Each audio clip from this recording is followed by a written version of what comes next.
पंजाब के सीएम ने कहा पीएम मोदी की सुरक्षा में कोई चूक नहीं हुई थी, भाजपा के आरोप को अफवाह बताया।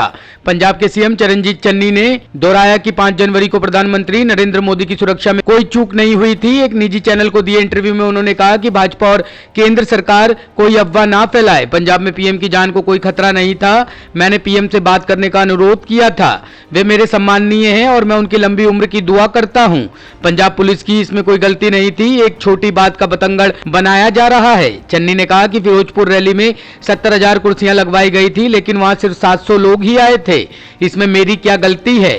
चन्नी ने कहा कि पीएम का हुसैनीवाला जाने का कार्यक्रम नहीं था, उनके कार्यक्रम में अंतिम समय में बदलाव किया गया। हालांकि सीएम चन्नी ने कहा कि दोबारा पीएम आए तो हम स्वागत करेंगे।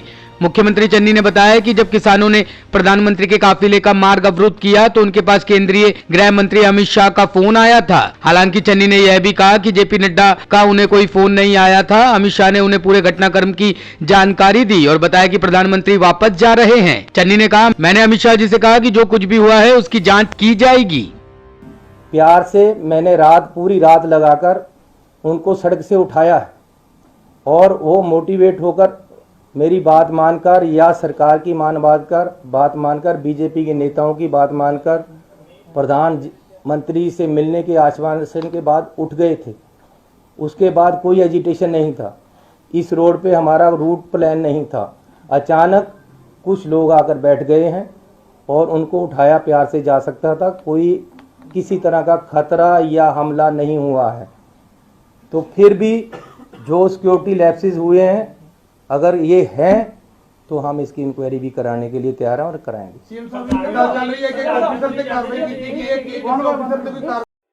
पीएम मोदी की सुरक्षा में चूक पर भड़के योगी बोले, पंजाब में व्याप्त अराजकता का एक जीता जागता उदाहरण। पीएम मोदी पंजाब के फिरोजपुर में रैली करने वाले थे, लेकिन इस कार्यक्रम को आखिरी मौके पर रद्द कर दिया गया। इस रैली को रद्द करने के पीछे सुरक्षा कारणों का हवाला दिया गया है। इस संबंध में यूपी के सीएम योगी आदित्यनाथ ने कहा है कि पंजाब सरकार को इस बात के लिए माफी मांगनी चाहिए। मुख्यमंत्री योगी ने कहा कि प्रधानमंत्री की सुरक्षा के साथ हुई गंभीर चूक अक्षम्य है और यह पंजाब सरकार और कांग्रेस की एक दुर्भिसंधि को प्रदर्शित करता है। उन्होंने कहा कि देश कभी भी इस प्रकार की कांग्रेस की साजिशों को सफल नहीं होने देगा। आदरणीय प्रधानमंत्री जी के पंजाब दौरे के दौरान आज उनकी सुरक्षा के साथ जो खिलवाड़ पंजाब की सरकार के संरक्षण में आज पंजाब के अंदर हुआ है, वह पंजाब के अंदर व्याप्त अराजकता और दुर्व्यवस्था का एक जीता जागता उदाहरण है। कांग्रेस शासित पंजाब की सरकार को देश की जनता से इस बात के लिए माफ़ी मांगनी चाहिए। कांग्रेस सदैव से इस देश की संवैधानिक व्यवस्थाओं की अवमानना करती रही है। इसका एक उदाहरण एक बार फिर से देश ने देखा है।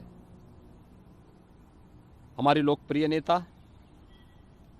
और देश के माननीय प्रधानमंत्री जी की सुरक्षा के साथ जिस प्रकार की गंभीर चूक आज पंजाब के अंदर हुई है, वह अक्षम्य है और यह एक शरारत भरा पूर्ण पंजाब सरकार की और कांग्रेस की एक दुर्भिसंधि को प्रदर्शित करता है।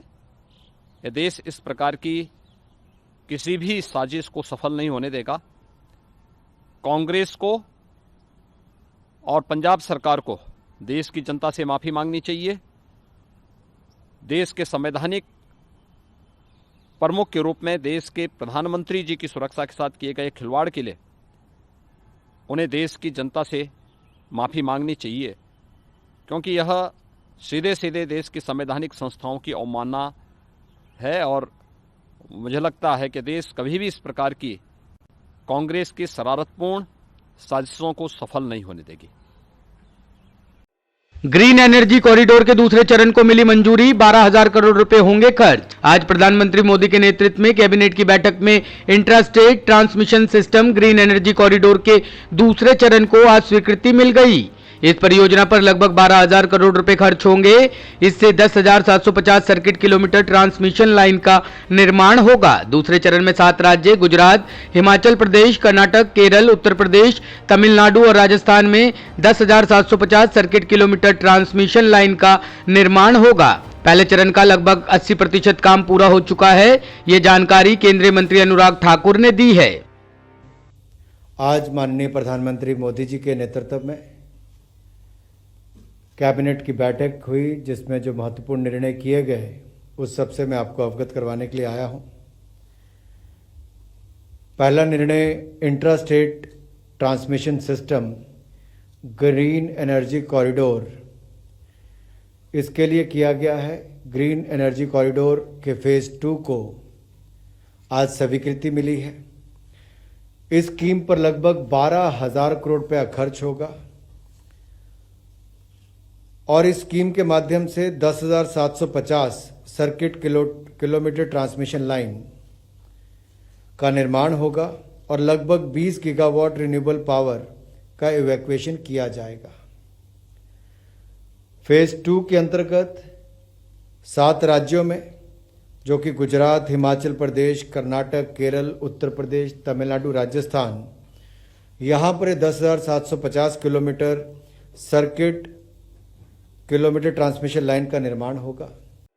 भारत में एक ही दिन में आए 90,000 से अधिक मामले, सक्रिय मरीज 3 लाख के करीब। देश में कोरोना ने एक बार फिर से कोहराम मचाना शुरू कर दिया है। स्वास्थ्य मंत्रालय द्वारा गुरुवार को जारी आंकड़ों के अनुसार देश में 56% तेजी के साथ 90,928 नए मरीज सामने आए हैं और 325 लोगों की मौत हो गई। इससे पहले बुधवार को 58,000 मामले सामने आए थे। इन सबके बीच चिंता करने वाली बात यह है कि देश में कुल सक्रिय मामले बढ़कर अब 2,85,401 हो गए हैं। वहीं देश में अब कुल मृतकों की संख्या की बात करें तो यह 4,82,876 हो गई है। वैक्सीन का आंकड़ा 148 करोड़ को पार कर गया है। सूरत की प्रिंटिंग मिल में गैस लीक, 6 कर्मचारियों की दम घुटने से मौत, 20 लोग गंभीर रूप से घायल। गुजरात के सूरत में आज एक बड़ा हादसा हो गया। यहाँ के एक प्रिंटिंग मिल में सुबह सुबह गैस लीक हो गई। इससे 6 कर्मचारियों का दम घुट गया और उनकी जान चली गई। हादसे में 20 से ज्यादा लोगों की हालत गंभीर बताई जा रही है।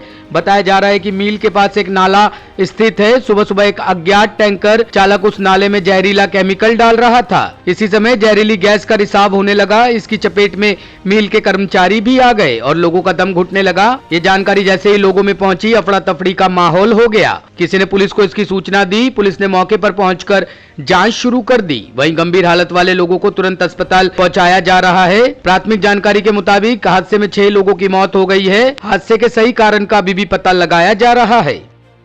ब्यूरो रिपोर्ट, टीम तफ्तीश न्यूज।